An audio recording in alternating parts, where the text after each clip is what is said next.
ఈ గ్రామంలో గ్రామ సభ నిర్వహించుకోవడం జరుగుతుంది. ఈ యొక్క కార్యక్రమానికి ఎంఆర్ఓ గారు, గజానన్ సార్ గారు, శ్రీరామ్ గారు మరియు కాంగ్రెస్ నాయకులు, గ్రామస్తులు ప్రతి ఒక్కరు కూడా హాజరు కావడం జరిగింది. వారికి అందరికి కూడా పేరు పేరున నమస్కారాలు తెలియజేస్తూ, పెళ్ళైతే సపరేట్ కాపురం పెట్టినా కోడలు మన ఇంటికి వచ్చినా కోడలు పేరు ఎక్కకపోయే 10 సంవత్సరాలకి.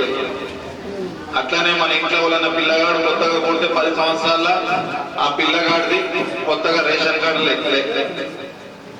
ఇవన్నీ కూడా సమస్యలు అట్లే 10 సంవత్సరాల నుంచి నడుస్తున్నాయి. మన ప్రభుత్వం రాకముందు ఎలక్షన్ సమయంలో హామీ ఇచ్చిన హామీలో భాగంగా అర్హులైన వారికి అందరికీ కొత్త రేషన్ కార్డు ఇస్తున్నాం. అందులో భాగంగా ఈ గ్రామంలో ఎంతమంది కొత్త రేషన్ కార్డు ఎంతమంది? 52.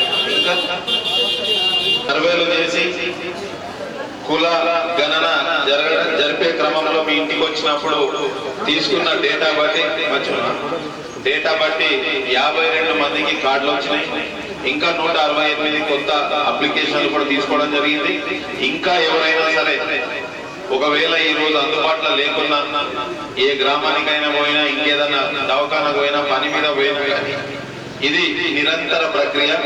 వాళ్ళని రాగానే మళ్ళా ఎంఆర్ఓ ఆఫీస్ పోయి అప్లికేషన్ పెట్టుకోండి. ఎవరైతే అర్హులు ఉన్నారో వారికి అందరికీ కూడా కొత్త రేషన్ కార్డు ఇచ్చే బాధ్యత కాంగ్రెస్ ప్రభుత్వానికి, ముఖ్యమంత్రి రేవంత్ రెడ్డి గారి. అట్లనే ఇందిరమ్మ ఇల్లు, చాలా మందికి ఇల్లు లేవు, ఎన్నో సంవత్సరాలుగా కిరాయి కొంటున్నారు. గతంలో ఇందిరమ్మ ఇల్లు కాంగ్రెస్ పార్టీ ఇచ్చింది. ఇప్పుడు కూడా మళ్ళా కాంగ్రెస్ పార్టీ, కాంగ్రెస్ ప్రభుత్వమే మీకు ఇందిరమ్మ ఇల్లు ఇస్తుంది. మొదటగా ఎవరైతే జాగా ఉండి ఇల్లు లేదో, లేకపోతే పాత ఇల్లు శిథిలావస్థలు ఉందో వాళ్ళందరికీ కూడా డేటా తీసుకోవడం జరిగింది. దాని ఎంతమంది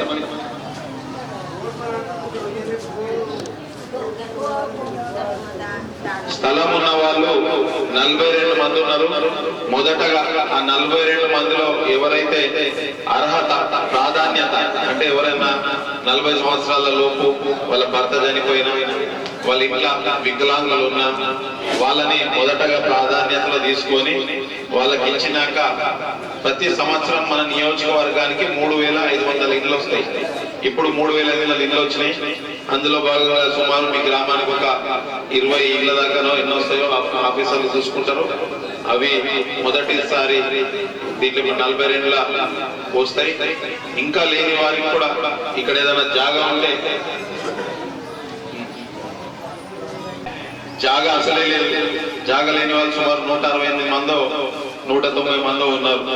వారికి ఇక్కడ ప్రభుత్వ భూమి ఏదైనా ఉంటే ప్లాట్లు చేసి రానున్న రోజుల్లో ప్లాట్లు ఇచ్చి మళ్ళీ ఇందిరమ్మ పథకం కింద బీసీలు అయితేనేమో 5 లక్షలు, ఎస్సీ ఎస్టీలు అయితేనేమో 6 లక్షల రూపాయలు కాంగ్రెస్ ప్రభుత్వం ద్వారా మీకు ఇస్తారు.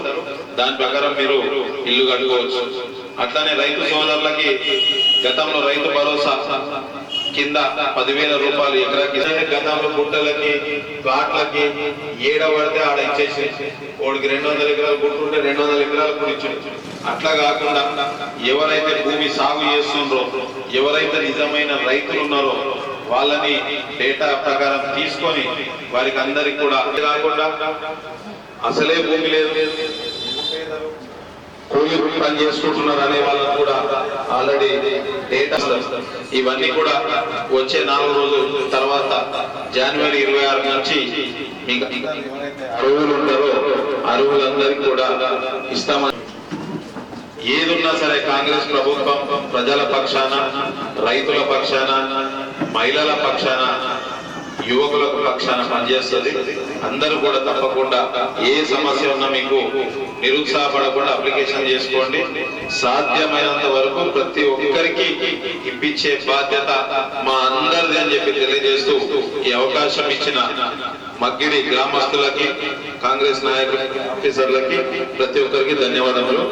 ఆఫీసర్లు జర సాయంత్రం లేట్ అయినా సరే అందరితో మంచిగా నవ్వుకుంటూ అప్లికేషన్ తీసుకోండి.